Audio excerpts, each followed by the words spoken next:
Hi guys, I see that most of my viewers that like my videos aren't subscribed. So if you guys enjoyed these narrations, then please smash the subscribe button. Anyways, back to the video.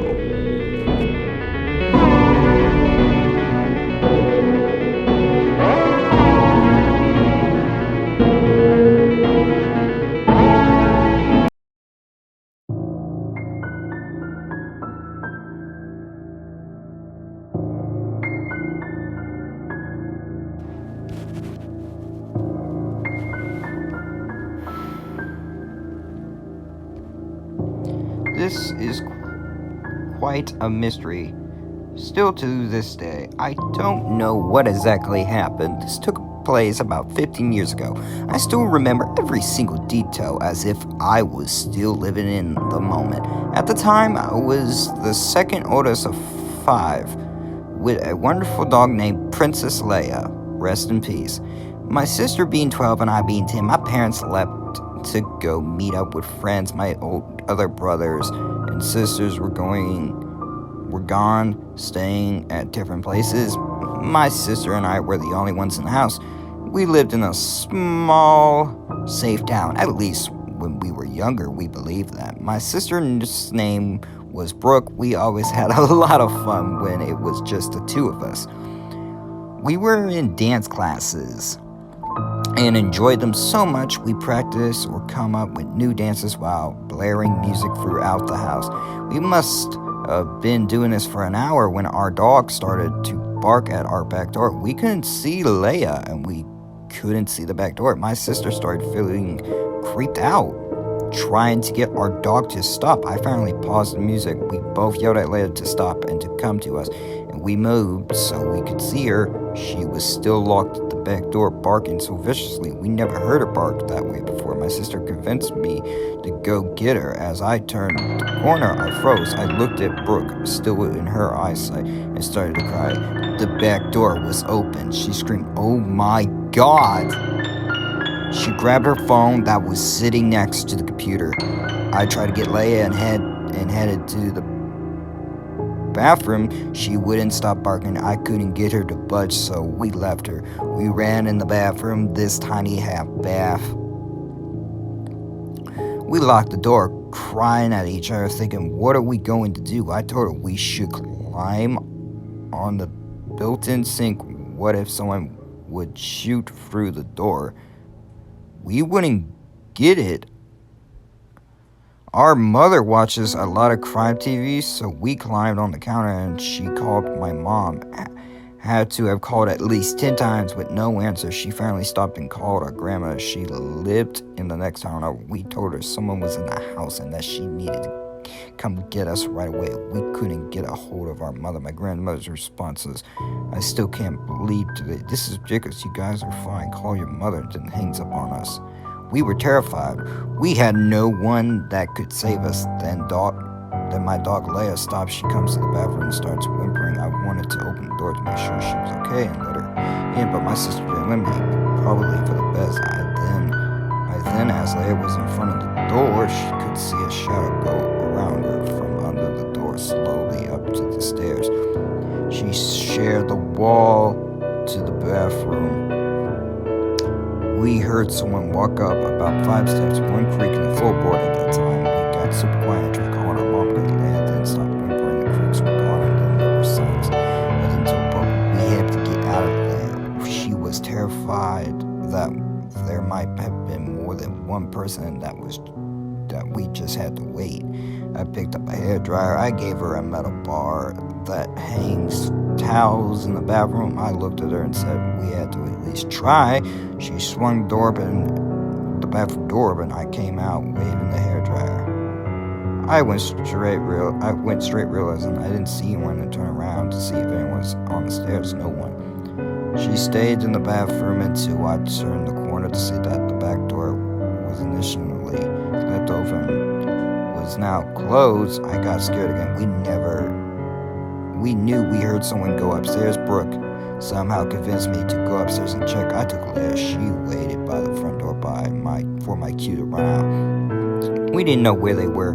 They couldn't have went back outside. She didn't want to go alone. She sat by the door, one hand on the lock, and I called for Leia to follow me. There was a flat part at the top, and then you turn around and there's a few more stairs until you get to the second floor. When we got to the top part, Leia ran ahead of me. She ran to my brother's room, which was right on the right side, just a few feet from me.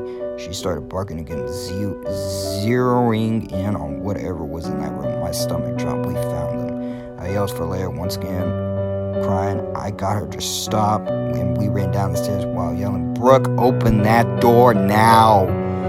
As soon as she seen me coming, she swung open that door and ran out the front door. As we were running, we saw my mother's car. We followed it back to the house. We didn't use the garage, but they parked in front of it all the way in the back of the house. We followed it all the way back. They were out by the time we caught up to it. We were crying and trying to tell them what had happened. Our dad reassured us it was all in our head. We refused to go inside until they checked it out. He said we would all go check it out together. We walked in the back door that we knew had already been closed again. We walked through the kitchen, throughout the dining room, and into the living room where the front door was, and I seen the front door also shut. We looked at each other and puzzled, knowing neither of us shut the door behind us. We told them, when you pulled in, the door was open. Didn't you see it? They shook it, saying they didn't pay attention. I told my dad to look in my brother's room just in case not all of them were gone. He said he looked in every room, under everything, there was nothing. Brooke and I knew someone was in our home. What would have happened if I went to the kitchen to shut the door, if I had opened the bathroom door to let Leia in like I wanted, or if I even went into my brother's room to see who Leia had cornered and couldn't stop barking at? I will never know. Some days I wish I would have, just to see who it was, or what it was. Other days I'm thankful I never did. We don't know what could have happened to us. I know we were lucky to make it out that night.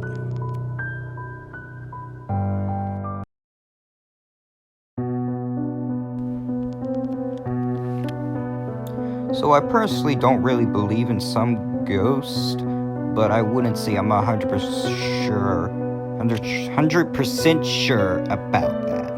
And I honestly believe what I experienced was some form of sleep paralysis.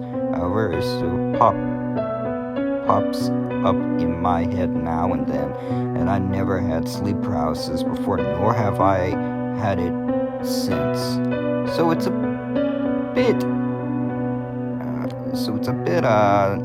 unnerving experience for me. Anyway, this is what happened. Around a year ago, I was on a 6-month deployment in Kosovo with the Swiss Army Forces. I stayed at Camp CMLT, or Nova Cello, how it's called now. I was one of the lucky ones who got a single room. Or lucky, so I thought. I liked my room. I really couldn't complain. It had a big bed, a heater, and a closet, so more than I was expecting, and sure luxurious for an infantry guy like me. But from the start, I kind of felt uneasy inside the room. I don't know if it was because of the stories people told about the suicide that allegedly happened in our tract, or because of the bad electric wiring, or something else. Anyway, one night I woke up, and for a split second I couldn't move. It was odd. I had this feeling you get when you have really cold hands that start to warm up all over my body just for a split second. Then I noticed in the corner of my eyes a dark figure standing directly at the side of my bed. I couldn't really make out what it was because I just saw it for a very short time, but it was kind of human form shaped. The room was dark, but that thing was just so much more darker than that I could clearly see something was there though due to that realization, adrenaline started to kick in, and due to that, I could break the paralysis feeling from the first split second.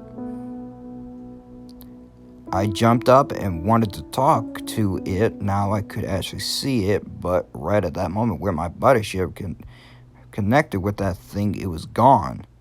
I turned on the light, and just then I came to it. I felt my heart racing like crazy, but I wasn't sure if that was just a dream or if that figure truly stood at my bedside.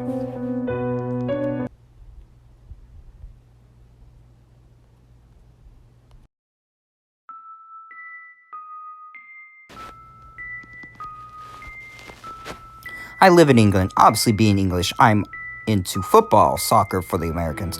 Me and my friends were having a small football game on a field, but it was muddy. So we went out about looking for one with more grass on it. We saw a field, the only cricket club field with the chicken pavilion still intact, just about. It was run down, smashed up, and spray painted and full of used needles, all really creepy. 2 weeks later, it's Halloween. Me and my mates like to make my house scary. And that scares people and gets laughed. That scare people and get laughs. Anyways, it was getting late. So me, my friend, and 2 girls go out on a walk for a bit. We were having a laugh and a joke. Then I suggest going to this old cricket pavilion. It wasn't too far away from my house in about 5 minutes, so it was quick.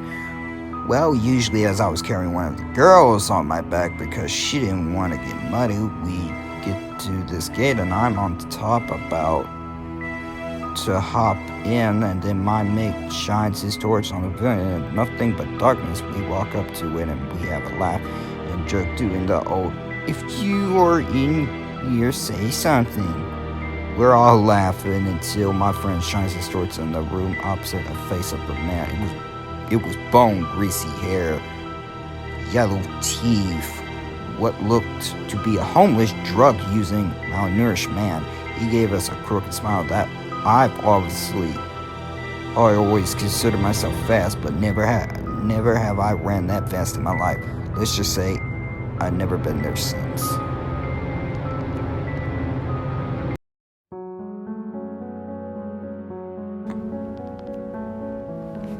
So when I was about 10 or 11, I lived in a house in a bad neighborhood with lots of drug houses and shootings. I frequently had nightmares in this house, but none as vivid as this one. In my dream, I was lying in my room, the lights were off, and the TV was on. On the TV, I saw a girl chained up in a dark room. She was crying, and her hair covered her face. I tried moving to change the channel or turn off the TV or anything, but I couldn't move. I just watched this woman cry. The dream then switched to me in the room with this lady. Her crying was now loud as if she was screaming in pain. After what seemed like hours, I woke up. Years later, I was talking to my dad about this dream, and he gave me a weird expression. When I asked him why he was looking at me weird, he told me that house used to be a crack house with prostitutes, and a woman once died in the house, and she was most likely chained up and tortured there. Not only that, but she died in the same room I had the dream in.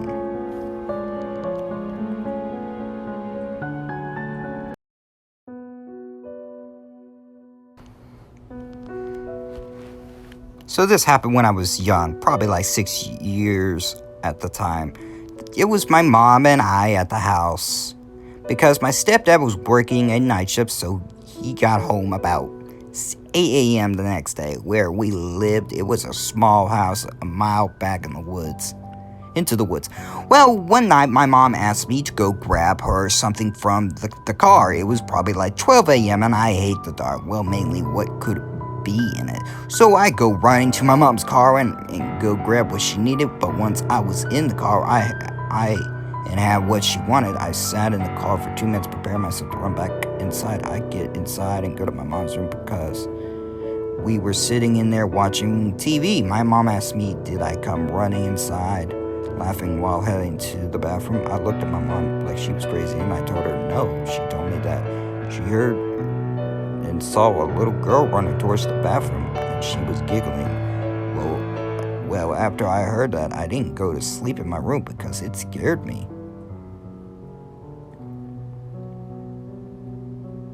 Then something the next day happened. It was yet again nighttime, about like 10 p.m. This time,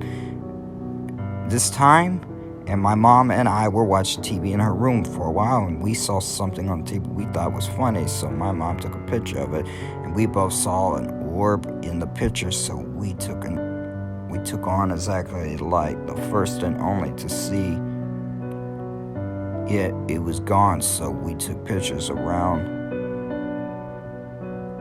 So we took pictures around the room, and we didn't see an orb again. Probably 20 minutes after that picture,